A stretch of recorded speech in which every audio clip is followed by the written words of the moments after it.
сможем это реализовать, конечно, это будет реализовывать Центр исследований информационной среды, который на сегодня он создан. Но пока эти наши проекты находятся там на согласовании, в Джугурку, конечно, мне кажется, надо бы приложить усилия, хотя бы, может быть, уменьшить сумму штрафа. Получается, если пост выложен от имени ребенка какого-нибудь, то он не будет никакой ответственности нести, да? Ну да, мы же понимаем, что сидеть и там несовершеннолетнему ребенку мы не можем, а дачара без горелбайлес, это совсем другие нормы. Вот, наверное, должны подключаться другие государственные органы, проводить профилактическую работу с детьми.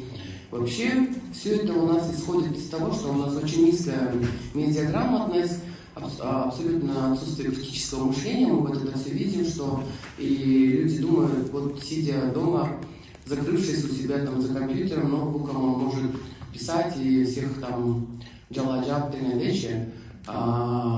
Механизм, который мы предполагаем, какой будет, это мы будем работать по заявочному принципу.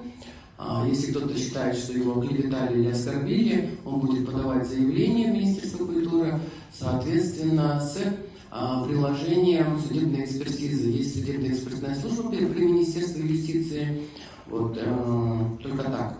Кодекс о правонарушениях очень четко прописано, как эта процедура, механизм наложения штрафа, как происходит в кодексе, это четко прописано. Вот, мы приглашаем вторую сторону, в протоколе должно быть, он согласен или не согласен. Если он не согласен, то, конечно, в смысле, это все будет фиксироваться, и там дальше идет процедура. Конечно, тот, кто не согласен, может там пойти до суда. Или тот, кто жалуется на кого-то, в принципе, наше законодательство позволяет обратиться в судебные органы.